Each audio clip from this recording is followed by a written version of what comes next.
Hai, selamat sejahtera dan selamat hari Sabat anak-anak semua. Saya Anti Enji bersama dengan anak-anak pada hari ini. Bagaimanakah minggu anak-anak? Ada apa-apa perkara yang anak senangi atau bimbangkan?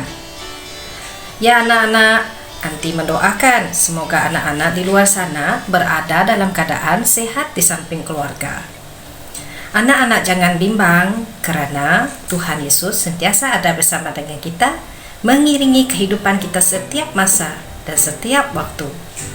Untuk pengetahuan anak-anak hari ini merupakan Sabat yang ke-12, yaitu kuartal yang ke-3 pagi tahun ini. Jadi sebelum kita bermula anak-anak, Anti akan memimpin anak-anak di dalam doa. Mari kita sama-sama pejamkan mata dan kita berdoa bersama-sama.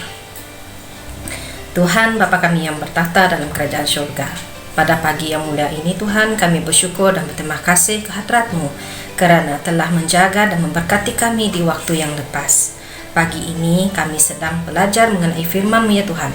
Kami mendoakan supaya anak-anak dapat menimba ilmu pengetahuan daripada apa yang mereka pelajari hari ini.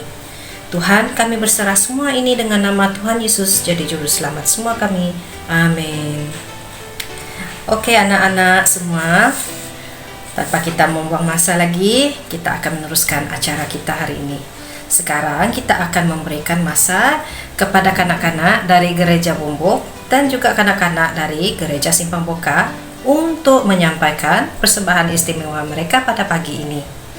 Diharap semoga Anda semua berhibur dan mendengar.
He's a broken heart.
Terima kasih kepada anak-anak dari Gereja Bombok dan juga anak-anak dari Gereja Simpang Buka dengan persembahan istimewa mereka hari ini.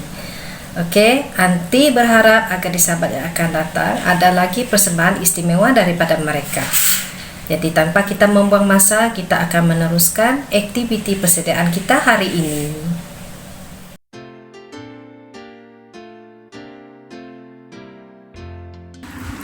Selamat pagi anak-anak. Pada hari ini kita akan bermain sebuah permainan yang sangat menarik.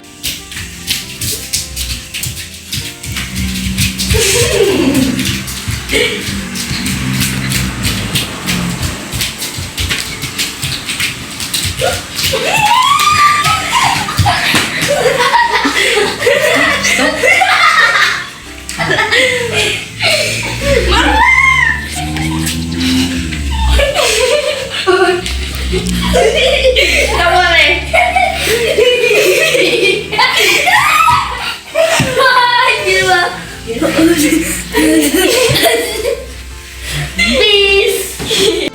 Bagaimanakah rasanya menjadi pengejar? Tak seronok sebab saya tak dapat menyentuh mereka dan menangkap mereka. Bagaimanakah rasanya apabila cuba mengelak daripada pengejar? Sangat best, sangat bagus. Seronok kerana pengejar tidak dapat mengejar kami kerana kami berada di tempat perlindungan. Sukakah kamu apabila mempunyai tempat perlindungan dalam hidup kamu? Ya. Adakah kamu mempunyai tempat perlindungan dalam hidup kamu? Ya. Mari kita sebutkan mesej kita bersama-sama. Gereja merupakan tempat perlindungan di mana kita berbakti bersama-sama.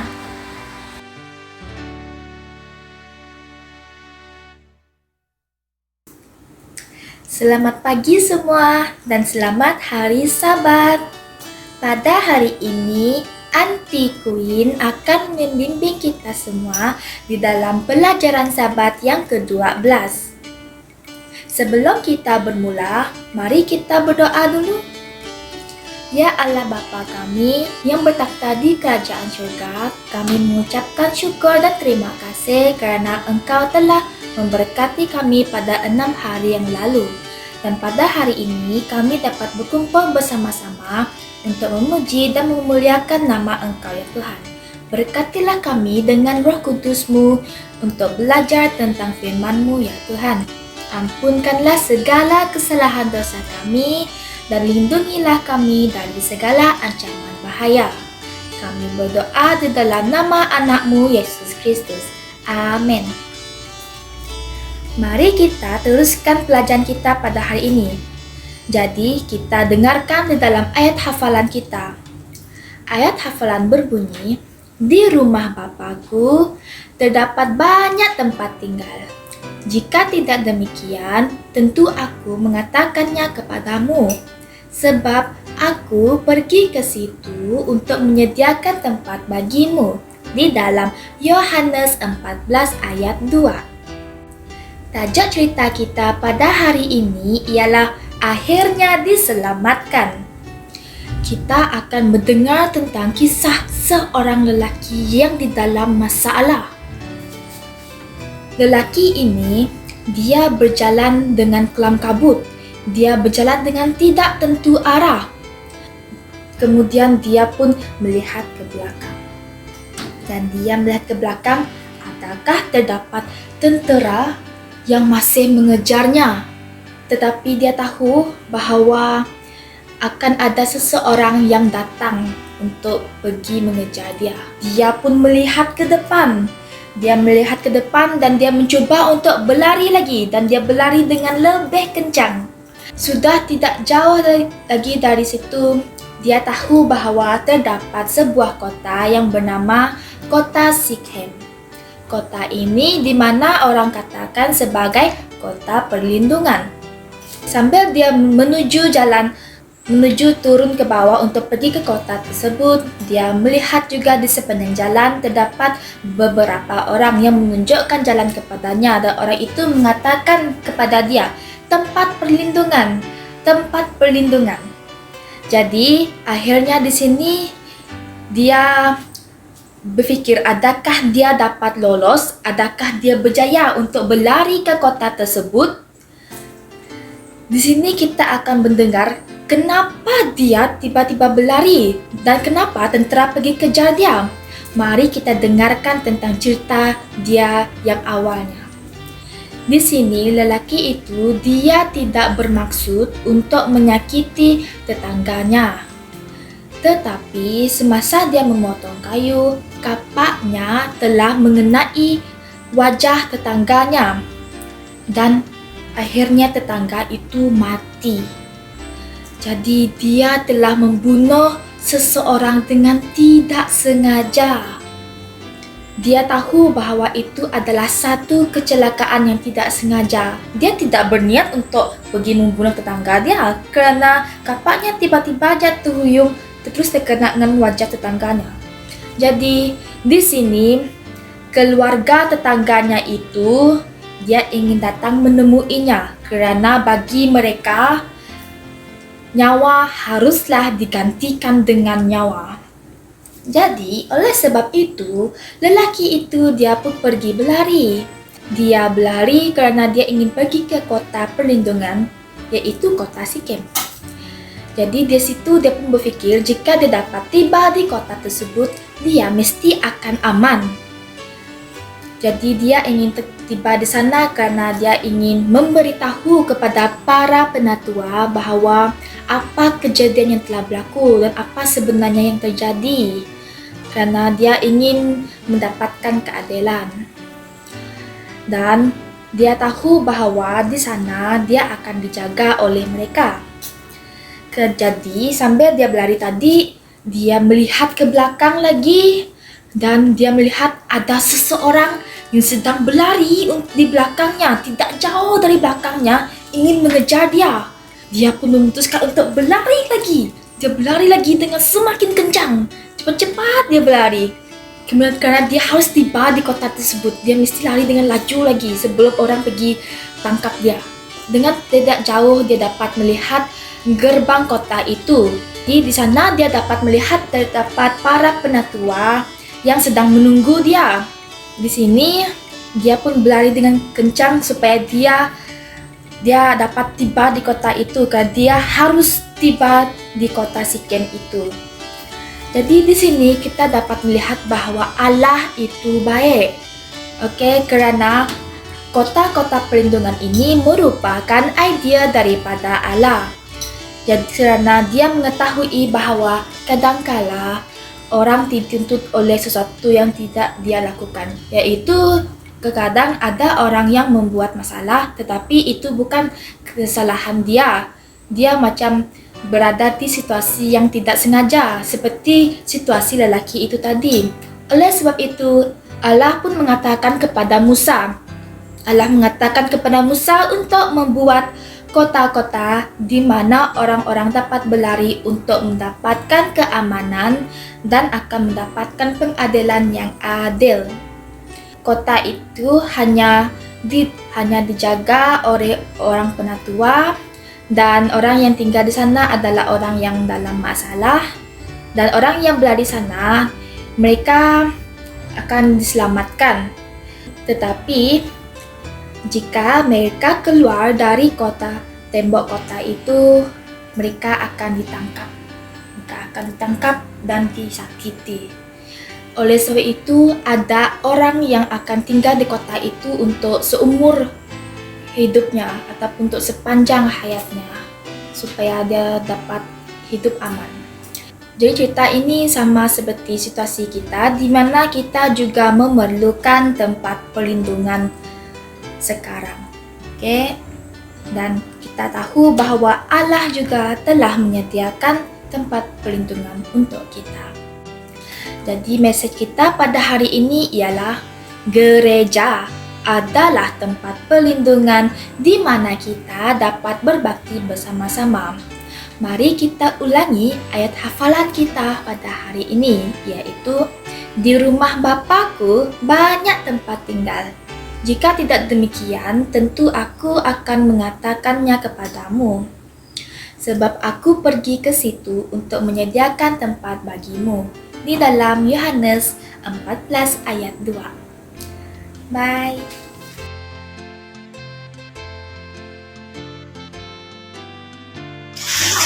Selamat Hari Sabat semua kanak-kanak yang dikasihi dalam Yesus Kristus.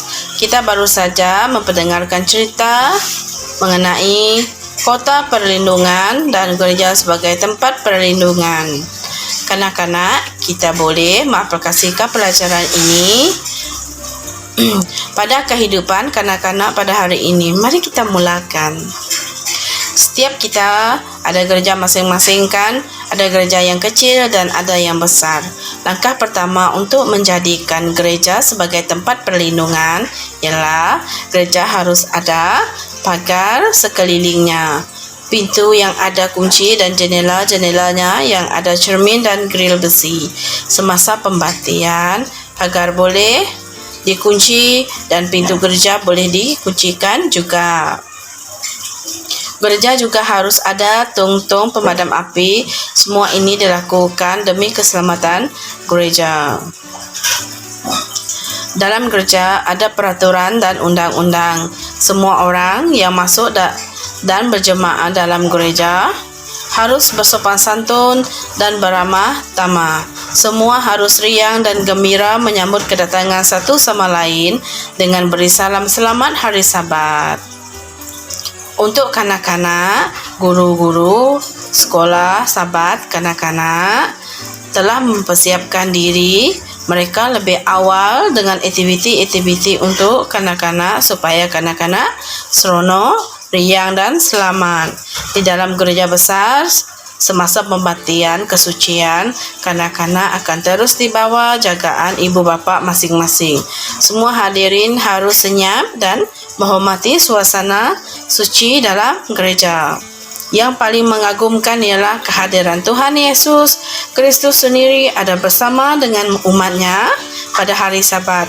Roh suci Tuhan akan berada di setiap ruang hati para anggota yang hadir. Sementara itu, malaikat-malaikat Tuhan ada di sekeliling gereja menjaga gereja dan anggota gereja dari segala bahaya. Gereja benar-benar adalah tempat perlindungan untuk semua. Okey. Mari kita baca mesej hari ini. Gereja merupakan tempat perlindungan di mana kita boleh berbakti bersama-sama.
Mari kita berdoa.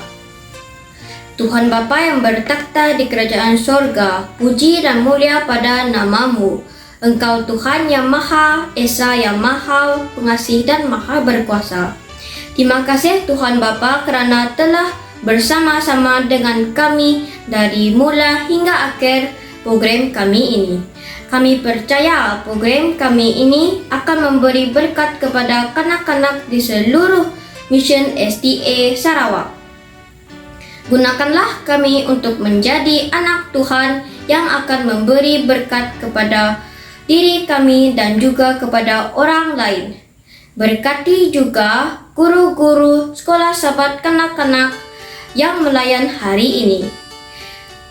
Tuhan Bapa, pimpinlah kami, berkatilah kami, berikanlah kami perlindungan dan kesehatan supaya kami dapat memuji dan menyembah Tuhan lagi pada Sabat yang akan datang.